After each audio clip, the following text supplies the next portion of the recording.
नमस्कार। जिस महान व्यक्ति ने केवल सारी दुनिया के अंदर ही भारतीय संस्कृति, हिंदू धर्म, इसकी वास्तविकताओं को नहीं बताया, बल्कि जो आदर्श थे वो सारे संसार के सामने प्रस्तुत किए। जी हां, मैं बात कर रहा हूं स्वामी विवेकानंद जी की, जिन्होंने शिकागो में जाकर के धार्मिक सम्मेलन के अंदर, विश्व धार्मिक सम्मेलन के अंदर सारी दुनिया के सामने भारत और हिंदू धर्म को रखा था। उन अवधारणाओं को जो मिथक भारत के बारे में, हिंदू धर्म के बारे में दुनिया भर में फैलाए जा रहे थे, उनको तोड़ा था। लेकिन इस महान व्यक्तित्व का, स्वामी विवेकानंद जी का एक और बहुत भयंकर योगदान है। भयंकर इस दृष्टि से कि बहुत बड़ा महत्वपूर्ण योगदान है, जिसको कि लोग जान नहीं पाते, क्योंकि किसी पुस्तकों के अंदर उस योगदान की चर्चा नहीं की जाती। कितने राष्ट्रवादी, क्रांतिकारी युवा उनके विचारों से प्रभावित हुए और अपना सब कुछ उन्होंने भारत को आजाद कराने के लिए न्यौछावर कर दिया। और ऐसे ही एक युवाओं में से थे सुभाष चंद्र बोस। या नेताजी सुभाष चंद्र बोस। 3 व्यक्तियों ने नेताजी के व्यक्तित्व पर गहरा प्रभाव डाला था बचपन से। स्वामी विवेकानंद, रामकृष्ण परमहंस जी और उनके अध्यापक बेनी माधव जी, जो कटक के स्कूल में उनके आदर्श थे। नेताजी ने अपनी पुस्तक में खुद लिखा है कि उनकी आयु केवल 15 वर्ष की थी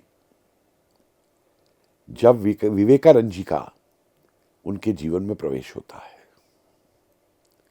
उनके एक सहपाठी ने उनको कुछ विवेकानंद जी के जो लेख थे, कुछ रचनाएं थी, उनको पढ़ने को दी। और उसके बाद से फिर कोई वापसी नहीं थी। नेताजी उनको पढ़ते चले गए। 15 वर्ष का वो बालक, आप समझते हैं, आज तो 15 वर्ष के बालकों को, कईयों को स्वामी विवेकानंद जी का नाम तक नहीं मालूम। और उस समय स्वामी विवेकानंद जी के विचारों से प्रभावित होकर उस बालक सुभाष ने अपना एक दल बना लिया था युवाओं का, वहीं कटक के अंदर, स्कूल के अंदर, जो विवेकानंद जी की रचनाओं पे, उनके लेखों पर, उनके विचारों पर चर्चा करते थे। और ये बात वहीं तक नहीं रुकी। उसके बाद जब नेताजी कलकत्ता आते हैं पढ़ने के लिए, तो वहां भी प्रेसिडेंसी कॉलेज में उन्होंने एक स्वामी विवेकानंद जी का, उनके अनुयायियों का, युवाओं का एक दल बना लिया था, जिसमें लगातार उनके विचारों को लेकर चर्चा की जाती थी। और स्वयं नेताजी ने लिखा है कि उनके अंदर राष्ट्रभक्ति जागृत करने में, उनके अंदर धार्मिक विचारों को, उच्च मूल्यों को जागृत करने में विवेकानंद जी का बहुत बड़ा हाथ रहा। और उसी से बालक काल से ही ये बालक प्रेरित हुआ देश की सेवा करने के लिए।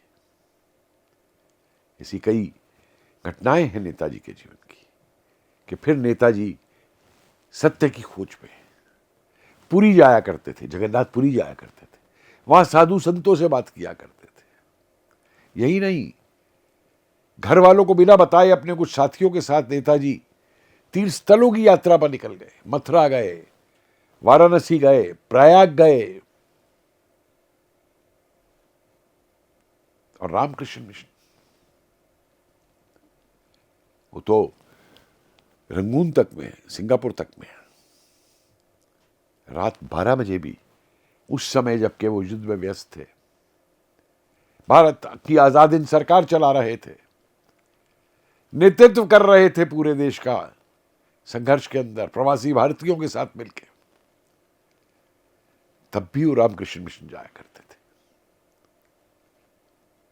और यही आगे चल करके गीता नेताजी, एक छोटी सी गीता नेताजी की हमेशा उनकी जेब में साथ रहती थी उनके। तो आप समझ सकते हैं कि स्वामी विवेकानंद जी का कैसा योगदान रहा एक ऐसे स्वतंत्रता सेनानी को पैदा करने में, जिसने देश से बाहर जाकर के विश्व के सामने एक ऐसा उदाहरण रखा जो दुनिया के इतिहास में किसी और देश का नहीं मिलता, कि प्रवासी भारतीयों को एकत्रित करके, अंग्रेजों की सेना के ही भारतीय सैनिकों को लेकर के देश की आजादी के लिए एक ऐसा युद्ध किया जिससे अंग्रेज हिल उठे थे। इसलिए स्वामी विवेकानंद जी के इस आदर्श को भी याद करिए, इस पहलू को भी याद करिए। और विशेष तौर से मेरी तो आज के युवाओं से ही अपील है कि एक बार जरा पढ़ के तो देखिए स्वामी विवेकानंद जी के विचारों, और जब आप उन्हें पढ़ेंगे, उन्हें समझेंगे और उन पे कार्यरत होंगे, तो इस देश का भविष्य कुछ और ही होगा। नमस्कार, जय हिंद।